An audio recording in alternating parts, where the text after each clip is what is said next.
Hey guys, welcome back. We're back in the garden. We are going to be getting some more stuff done to kind of finalize everything to get ready for planting. We are a couple weeks away from Memorial Day, so we still have some time before we actually get stuff in the ground, but we are on a deadline. We have a lot of stuff to get done. We want to make sure everything is prepared so when it comes time to plant, we can get everything right in the ground.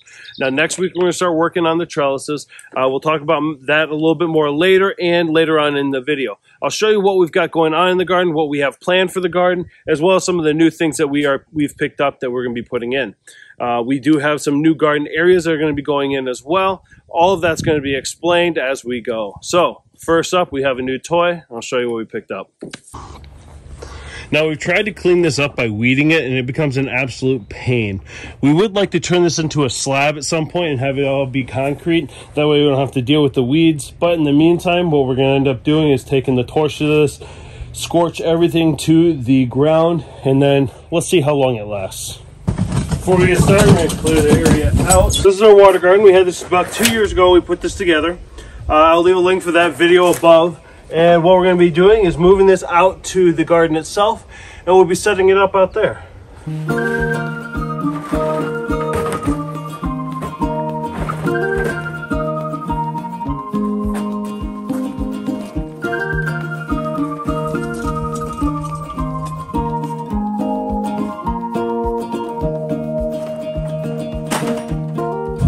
So what we picked up is a Greenwood Propane Torch with a trigger start. This is from Harbor Freight. We're going to be using this to help get rid of weeds. Overall, it's pretty simple to use. You're going to hook up your hose to the gas tank itself using a wrench to tighten everything down. Then you're going to turn on your gas and adjust your gas gauge on the top of the wand. Now it's set up, you're going to be using a hand trigger on the bottom of the wand to increase the amount of gas being pumped through it, and you're going to be hitting temperatures up to 340,000 BTU. Now for scorching the plant material. When I was using it within 6 inches, I felt like it was taking a lot longer. I wasn't getting the desired effect by destroying all of the plant material.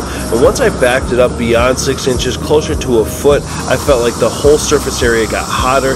The plant material was scorched all the way to the soil, and I felt like it worked overall a lot better. So my advice is when you crank up the heat, back it up a little bit, and you're going to be a lot more effective.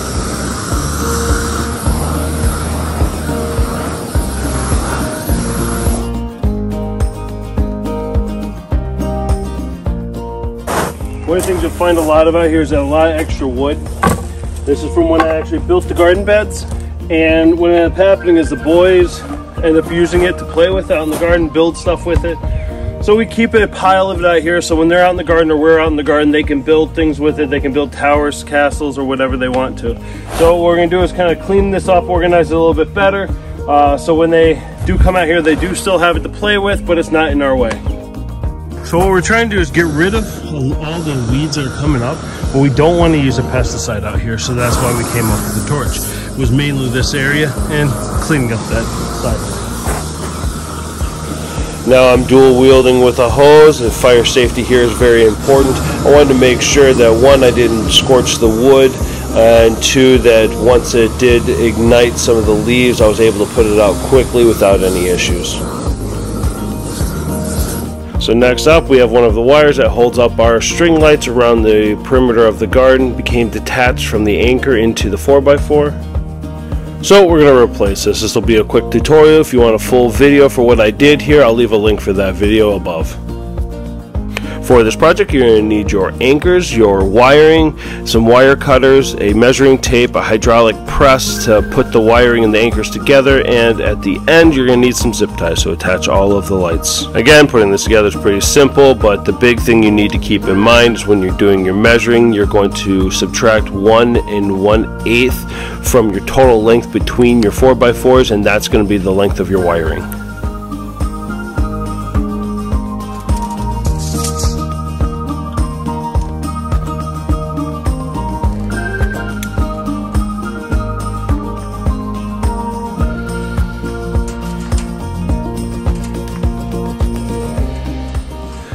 Once you have your wire measured out and cut to size, you're going to place it inside of your bolt that's going to attach to the 4x4 and crimp it using a hydraulic crimper.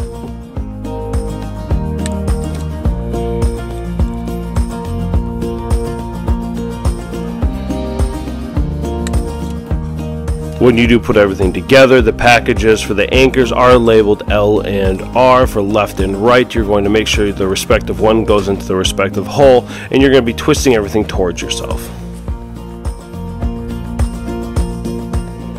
The anchors are threaded in different directions to ensure that you're twisting in the same direction and you don't snap the wire as you twist it into place. And finally, we're going to use our zip ties to reattach our bistro lights to the wire and then cut off the excess.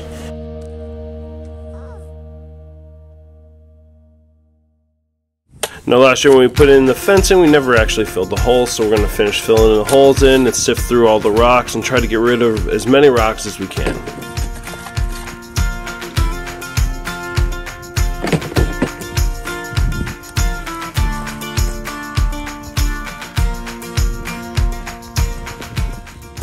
Okay, now no touching them, okay? Do you see them? Okay, right here, Graham. Right there. Don't touch them. That's a little baby snake.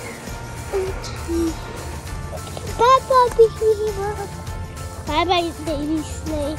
Oh, but one baby snake go.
This will be our new home for our water garden. We're going to fill it with plants, lights, and a fountain, but that'll be an upcoming video, so stay tuned for that. Now we're going to start prepping all the garden beds. First thing we're going to use is a hand tiller. We're going to hand till all of the compacted soil or compost from last year in every single one of the beds, fluff it up a little bit, and level it out with our rake.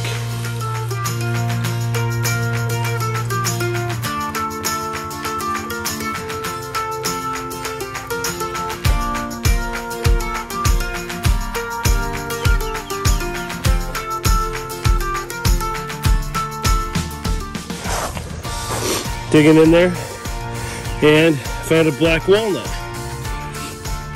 Apparently a walnut had gotten in there, probably from a squirrel or one of the boys, and it started to grow.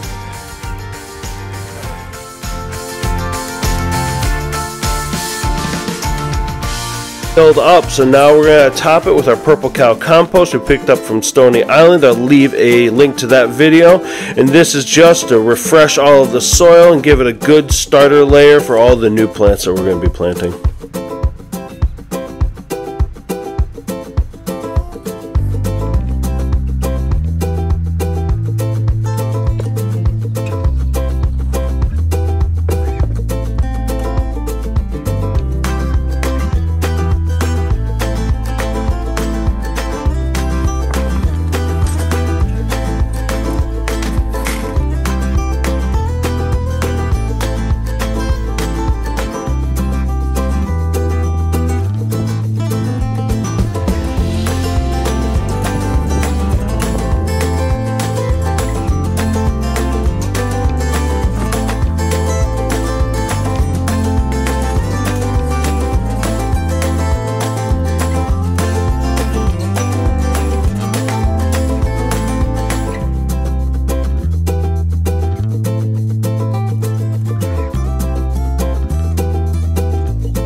All right, guys, so that's it. We've got everything nearly done. We got the holes filled around the garden. It's weeded.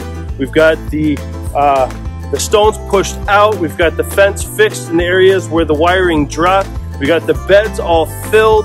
We got a lot done. Not just the weeding. So that new toy was a lot of fun, but it's pretty dangerous. So I advise being very careful when using it. I did wear pants and boots, and I still could feel that heat coming through everything, and it melted my shoelaces a little. So be very careful when using it.